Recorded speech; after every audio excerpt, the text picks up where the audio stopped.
자, 오늘 우리가 함께 살펴보는 말씀은 계속해서 이 위기의 시대뿐만 아니라 개인의 또 신앙의 겹겹이 에워싼, 그래서 총체적 난국이라 부를 수 있는 그런 위기 가운데 하나님 앞에 더욱더 강한 믿음으로 나아갔던 다니엘의 그 이야기를 우리가 계속 살펴보고 있습니다. 위기에 강한 신앙, 오늘 말씀은 그 뒷이야기를 우리들에게 전해주고 있죠. 다니엘이 의지적인 결단을 자기의 몫으로 하였을 때 거기에 뒤따르는 대가라고 하는 것은 사실 엄청난 것이었습니다. 근데 우리가 알아야 될 것은요, 그러한 뜻을 정한 위기에 한 걸음 더 내딛는 그런 결단에 우리 하나님이 가만히 계시겠는가? 그렇지 않다는 것. 가만 보시지 않고 하나님께서 이 위기 가운데 어떻게 역사하시는가 하는 것이 오늘 다니엘의 삶, 그 뒷이야기가 우리들에게 전해주는 바입니다. 여러분, 우리는 한계가 너무나 뚜렷하죠. 지금 우리가 살고 있는 시대에 마찬가지입니다.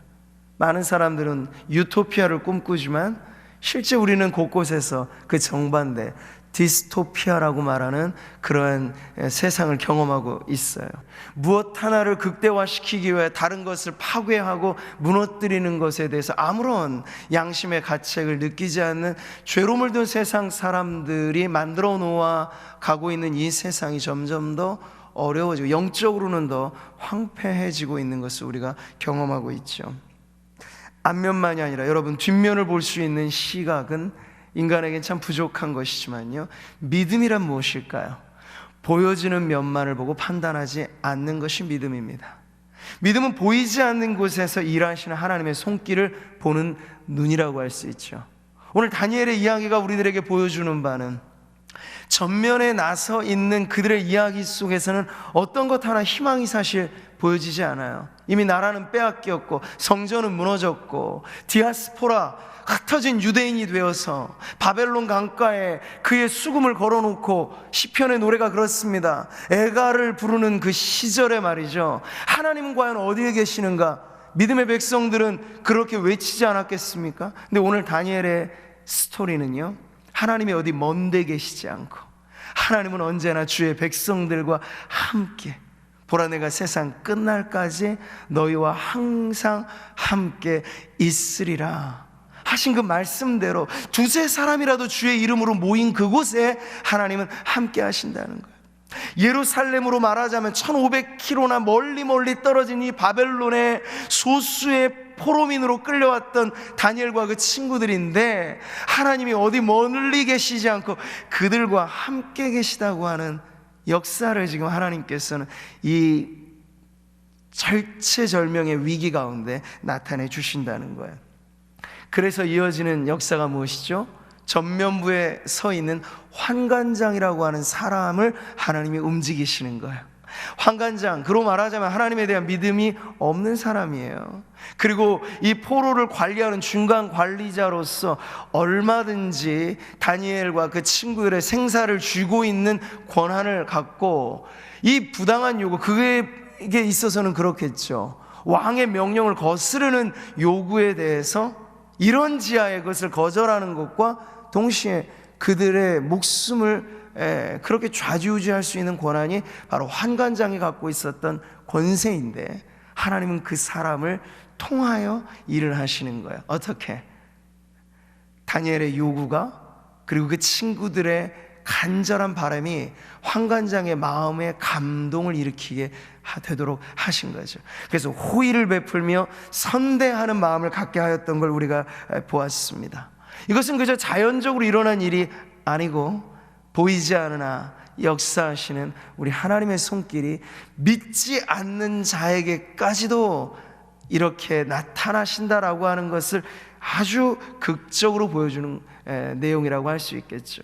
그러니 사랑하는 성도 여러분, 우리의 육신의 눈이 바라볼 수 있는 한계는 전면밖에 없지만 믿음의 눈으로 그 뒷면까지를 여러분 보시기 바랍니다. 그러면 지금 우리가 걸어가고 있는 이 역사의 시기, 경험하고 있는 이 위기는 또 다른 의미로 하나님의 뜻이 반드시 있다는 것을 깨닫게 될 것입니다. 그래서 하나님 모든 만남을 통하여, 모든 관계를 통하여 하나님은 믿음의 백성들에게 복을 베푸십니다. 심지어 우리가 기도할 때 하나님의 역사는 타인을 통하여서도 얼마든지 일어날 수 있다라고 하는 것이 이 환관장이 변화되어 다니엘과 그의 친구들을 선대하는 모습에서 발견할 수 있는 하나님의 역사입니다. 자, 그런데 현실의 문제는 여전히 해결하기 어려운 문제에 봉착해 있습니다. 어떤 문제일까요? 환관장 개인이 그들에게 선한 마음을 갖고 있다 할지라도 엄연히 환관장 위에는 느부갓네살이라고 하는 절대 군주가 버티고 있습니다. 제 아무리 환관장이라 하더라도 왕의 지엄한 명령을 거스르면 그의 목숨이 위태로운 거죠. 그래서 호의를 갖고는 있지만 환관장의 난처한 마음을 이렇게 표현하고 있는 거예요. 너희 때문에 내 머리가 왕 앞에서 위태롭게 되리라. 위기는 여전히 환관장에게까지 전이될 수 있다는. 자, 그래서 여러분, 지금 다니엘은 스스로를 더 어려운 자리에, 자발적인 불편의 자리에 집어넣는 테스트를 감행하고 있습니다.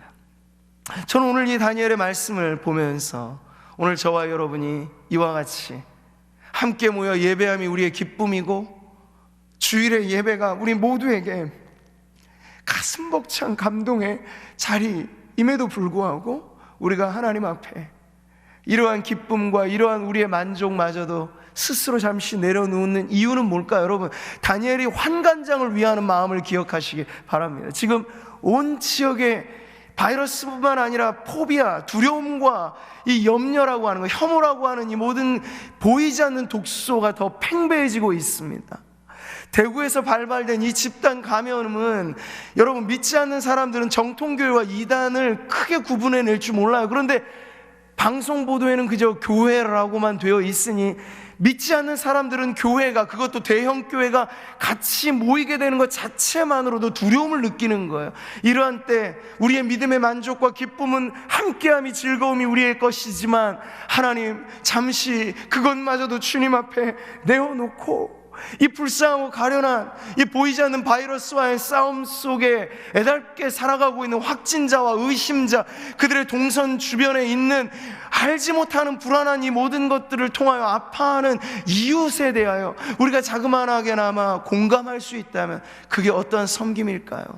라고 고민해 봤을 때 오늘 다니엘의 이 테스트는 저와 여러분이 나아가는 길에 반드시 빛이 되는 말씀이 되리라 믿습니다. 다니엘이 불편을 감수하고 채식을 선택했던 것, 그리고 열흘 동안의 기간을 갖고 환관장에 요구했던 것, 위태로울 수 있는 환관장의 위기를 극복해 주면서 동시에 자신의 신앙을 계속해서 지키기 위한 최선의 방법이었습니다. 자, 그랬을 때 여러분, 채식과 물로만 열흘을 연명하면 사실은 예상할 수 있는 결과는 뻔해요. 파리해질 수밖에 없습니다. 얼굴의 빛깔이 여러분 달라져요.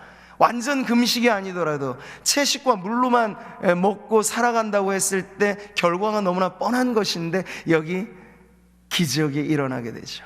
오늘 말씀은 이렇게 보여줍니다. 같이 한번 읽어보죠. 열흘 후에 그들의 얼굴이 더욱 아름답고 살이 더욱 윤택하여 왕의 음식을 먹는 다른 소년들보다 더 좋아 보인지라. 할렐루야.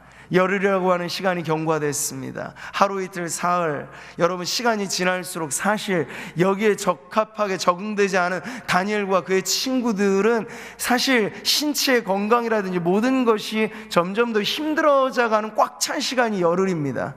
그런데 열흘 끝에 뚜껑을 열어보니까 환관장에 놀랄만한 결과가 일어나게 된 거예요. 오늘 말씀에도 나와 있던 것처럼 비교해보니 더 윤택해지고 더 아름다워지고 더 좋아지는, 이것이 바로 하나님께서 다니엘이 뜻을 정하고 위기에 강한 믿음으로 자신은 비록 불편해지더라도 이 환관장을 구해내고 자신의 믿음도 지키기 위한 방편으로 선택한 이 길에 하나님께서 은혜를 주시니 놀라운 결과가 일어났던 것을 보여주고 있는 거죠. 그러니 여러분, 오늘 이 말씀은요, 오늘날 유행하는 채식주의자들이 이 본문 말씀을 가지고 야, 채식을 선택하면 이렇게 윤택해지고 건강해져. 예, 물론 일면 채식이 우리에게 가지고 있는 건강상의 효능이 없지는 않습니다만, 사실은 가장 좋은 식습관은 골고루 섭취하는 거죠. 어느 하나만을 위해서 하면 반드시 무엇은 좋지만 무엇은 좋지 않는 불균형이 초래됩니다. 그러니 채식주의자들이 모델로 삼으라고 다니엘의 채식 이야기가 나온 게 아니에요. 여긴 분명히 그 당시의 상황에서 이해하자면 불리한 여건 속에 들어가고 힘든 여건 속에 자기를 집어넣은 겁니다. 스스로 테스트를 감내한 겁니다. 근데 그럼에도 불구하고 불보듯 뻔한 이러한 불리한 여건 속에 오히려 하나님은 그들을 도우사 육식으로, 그리고 기름진 음식으로 먹어야 건강이 유지될 그 상식을 깨고 하나님께서 더 건강과 윤택함과 아름다움의 복을 주셨다고 오늘 성경은 가르쳐주고 있는 것이죠. 여러분, 성경은 말합니다. 너희는 믿음 안에 있는가? 너희 자신을 시험하고 너희 자신을 확증하라고 말이죠. 여기서 말한 이 시험, 이건 테스트입니다. 학생들이 공부를 열심히 하면 기말이든 중간이든 수능이든 테스트를 보잖아요. 그런 의미죠. 나 자신의 실력을 가늠해보는, 오히려 그것을 더 견고하게 세워놓는 목적이 테스트입니다. 근데 이것과 비슷한 듯 다른 단어가 있어요. 영어는 아주 확실하게 구분이 되죠. temptation이라는 유혹이 있습니다. 근데 유혹은요, 견고하게 세우는 게 목적이 아니라 미혹하고 넘어뜨리는 데 목표가 있습니다. 자, 여기서 우리가 알게 되는 건 하나의 사건이 있을 때 하나님은 이것을 통하여 성도들의 믿음을 테스트하십니다. 목적은 단 하나, 믿음을 더 세우고자 하심이에요. 그런데 동일한 사건을 직면할 때 마귀는 어떻게 역사할까? 유혹합니다. 미혹합니다. 그 목표도 뚜렷하죠. 성도들의 믿음을 뒤 흔들어 넘어뜨리려 하는 것입니다. 그러니 여러분, 우리가 똑같은 사안을 대하더라도 우리는 믿음 위에 서서 우리의 믿음이 단련하신 후에도 순금같이 나오는 그러한 자리에 서야 할 줄 믿습니다.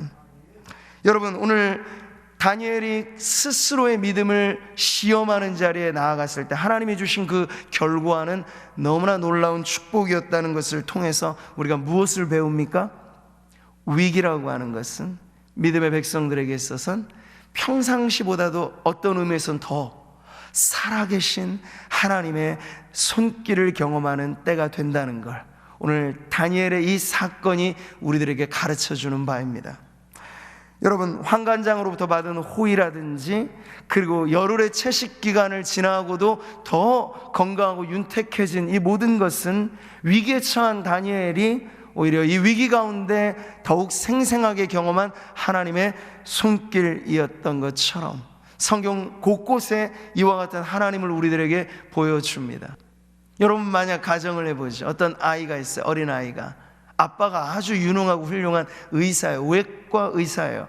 주변 이웃들, 가정에 학교에서 아빠 직업 적어내라면 아이는 쓰겠죠. 의사. 근데 이 아이는요, 아빠가 얼마나 훌륭한 이 닥터인지는 사실은 잘 몰라요. 그런데 그만 이 아이에게 끔찍한 사건이 일어났습니다. 교통사고를 당해서 아주 위급한 상황에 긴급 수술을 해야 될 상황이 이르게 된 거예요. 수술대에 누워서 눈을 떠보니 자기 아버지가 집도의로 딱 있는 거죠. 그 전까지 아이가 알았던 아버지는 직업이 의사, 사람들이 존경하는 의사, 머릿속 지식만 있는 거예요. 그런데 자기가 직접 다쳐서 위급한 상황에 처치를 해야 되는데 아버지가 너무나 훌륭하게 완벽하게 고쳐내는 걸 경험하게 되는 거예요. 그랬을 때 여러분, 이 아이가 아버지를 아는 것은 단순히 개념이 아니고 지식이 아니고 살아있는 체험을 통해서 우리 아버지가 이렇게 훌륭한 의사구나, 아버지에게는 못 고칠 그러한 질병이 없을 정도로 아주 유능한 의사구나 하는 자랑스러움이 체험적으로 맛보게 되겠죠. 여러분, 이와 같아요.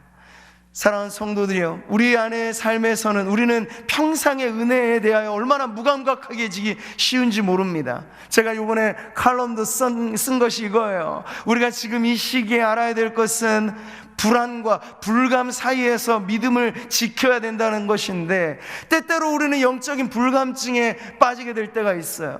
성도들이 여기 모여 매주일 함께 모이는 그 예배가 사실은 우리에게 얼마나 학수고대해야 될 은혜의 자리였던가는 사실 우리가 모일 때는 사실 경험을 잘 못하고 너무나 익숙한 은혜고 늘 당연한 은혜였기 때문에 우리에게 있어서는 그 이상의 감격이 없는데, 여러분 지금 한번 이렇게 불편하게 우리의 예배를 흩어져서 성도들이 온라인 예배를 드리다 보니 알게 되는 거죠.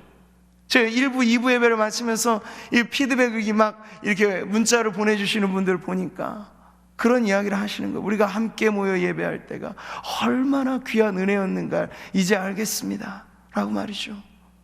평상시 우리가 모르고 살았던 호흡마저도 내 주님의 은혜고, 우리가 평상시 아무런 탈 없이 산 것이 하나님의 기막힌 은혜였다라고 하는 것은 문제가 발발하게 되면 깨닫게 된다는 것이죠.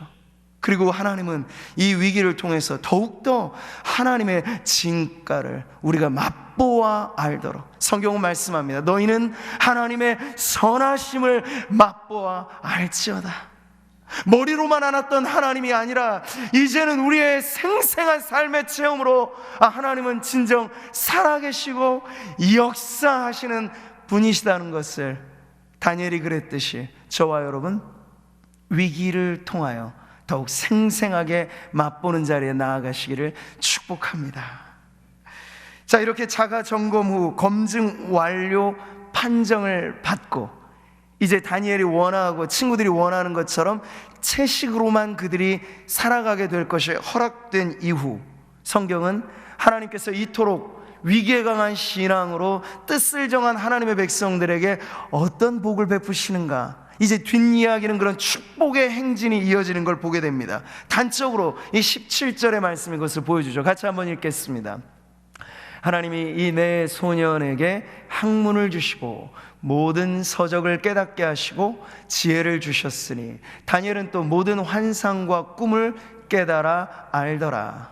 여러분, 이 17절은요 이제 처음에 우리가 보았던 것처럼 바벨론의 원칙, 3년 동안 포로민들을 철저하게 바벨론의 교육과 언어를 학습하게 만드는 그 아주 강도 높은 교육의 기간을 지금 다니엘과 친구들도 보냈다는 거예요. 근데 그런 3년의 과정에서 하나님이 어떤 복을 주시느냐, 바벨론의 모든 학문에 능통한 그런 학식의 지력을 더해 주셨다. 근데 그게 끝이 아니에요. 거기에 더하여 특별한 지혜도 주셨다는 거예요. 그러니까 모든 테스트에 A+로 합격하게 하실 뿐만 아니라 세상이 줄 수 없는 하늘의 지혜까지도 하나님께서 이들에게 선물로 주셨다는 거죠. 그 하늘의 지혜가 뭔가요? 이것이죠. 같이 한번 읽어보겠습니다. 오직 위로부터 난 지혜는 첫째 성결하고 다음에 화평하고 관용하고 양순하며 긍휼과 선한 열매가 가득하고 편견과 거짓이 없나니, 이런 지혜로 하나님께서 꽉 채워주셔서 3년, 아니 이제 그 바벨론의 포로기로 살아가는 그 긴긴 세월, 숱한 어려움이 있을 때, 여러분 현 시대도 그러하듯이 지금은 지식으로 승부수를 내는 시대가 아닙니다. 지혜가 필요한 시대예요. 이미 정보는 꽉 차을 대로 꽉 차 있습니다. 빅데이터는 AI가 갖고 있습니다. 인간의 지능으로 승부가 나지 않고 오히려 이 모든 복잡다단한 인생사 여러 가지 많은 일들에 지혜가 가장 중요한 시대를 우리는 살고 있다는 거예요. 다니엘이 그랬듯이. 근데 하나님께서는 그들에게도 또한 오늘 우리에게도 이와 같은 지혜의 선물을 주신다는 걸 오늘 다니엘을 통해서 보여주고 계시죠. 사랑하는 성도 여러분, 오늘 우리는 위기에 강한 신앙, 다니엘의 그 뒷이야기가 어떻게 펼쳐졌는지를 보았습니다. 여전히 삶의 환경은 암울합니다. 바벨론이 바뀐 것 아니에요. 무너진 예루살렘이 당장 회복된 것 아니에요. 그럼에도 불구하고 하나님 언제나 최악에서 최선을 이끌어내시는 은혜를, 요셉을 그렇게 하셨던 것처럼 지금 다니엘을 어느 곳에 가든지 무엇을 하든지 하나님 함께 하시기 때문에 형통할 수밖에 없는 인생의 모델로 우뚝 세워 주시고 있습니다. 그러니 오늘 말씀의 결론이 어떻게 맺습니까? 21절이죠. 같이 읽겠습니다. 다니엘은 고레스 왕 원년까지 이르니라. 여기 엄청난 세월의 강이 흐르고 있어요. 여러분, 1절은 유다 왕 여호야김이 다스린 지 3년이 되는 해에 다니엘이 포로로 끌려온 걸 말하죠. 말하자면 BC 605년경으로 추정합니다. 아무리 나이를 어림잡아도 20대 전후로 다니엘의 나이가 예상된다면 그때 끌려왔어요. 근데 지금 21절에 나오는 고레스 원년이란 건 뭘까요? 이 느부갓네살, 바벨론이 무너지고 페르시아가 다시 강성하여 새로운 왕조가 일어나게 된 때를 말하는데, 그때는 BC 538년이에요. 그런 여러분, 이 사이에 70년이라고 하는 세월이를 여러분 기억하시죠? 70년은 뭔가 예레미야 선지자를 통하여 너희의 포로된 기한이 70년이 차면 하나님이 다시 포로된 자들을 이끌어내시리라. 여러분, 다니엘이 살았던 그 험난한 세월은 그러나 점점 하나님의 약속이 차가면서 이방 땅 끌려간 포로임에도 불구하고 하나님 보호하사 그의 머리를 높이 드셔서 왕조는 바뀌지만 여전히 하나님의 사람으로 영향력을 나타내는 다니엘의 이야기가 70년 세월, 다니엘 나이로 말하자면 90년 가까운 노년에 이르기까지 그를 끝까지 지켜주셨다는 이야기입니다. 그러니 여러분, 오늘 말씀이 우리에게 주는 위로와 은혜는 너무나 분명합니다. 위기에 강한 신앙으로 우리가 사는 시대, 우리가 사는 세월, 우리가 경험하는 이 문제들이 어떠하든지 하나님을 향한 우리의 일편단심한 믿음을 가지고 나아가기만 한다면 하나님은 위기를 뛰어넘는 인생으로 우리가 살아가는 모든 평생의 날들을 지켜주실 줄 믿습니다. 그러니 여러분, 지금 우리가 뛰어넘어야 할 이 장애물, 여러분 이것을 믿음으로 뛰어넘으시기 바랍니다. 그러나 그것으로 끝이 아닌 우리 평생에 다니엘이 경험했던 은혜와 같이 세상의 왕조, 세상의 정권이 어떻게 바뀌든지, 세상의 문화, 세상의 형편이 어떻게 변하든지 주님 말씀하셨습니다. 난리와 난리 소문이 있을지라도 하나님의 백성들은 두려워하지 말라고. 왜요? 주님이 우리와 함께 하시기 때문입니다. 그러니 우리의 살아가는 세월을 탓하거나 환경을 뭐라 하기보다 다니엘이 그랬습니다. 다니엘은 주변 사람을 비난하거나 다니엘은 자신의 신앙과 다른 사람들에게 관심을 두지 않고 오직 하나님과 나 사이 내가 지켜야 할 믿음 하나에 목숨을 걸고 주님 앞에 나아갔을 때 하나님은 그를 통하여 놀라운 변화를 일으켜 주셨습니다. 바로 그와 같은 은혜가 오늘 예배하는 저와 여러분, 우리 모든 성도들에게 넘쳐나시기를 바랍니다.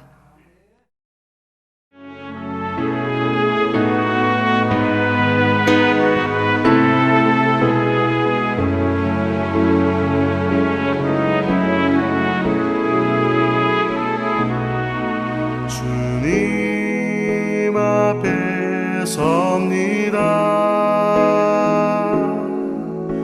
모든 염려 주께 맡기고 주만 바라봅니다.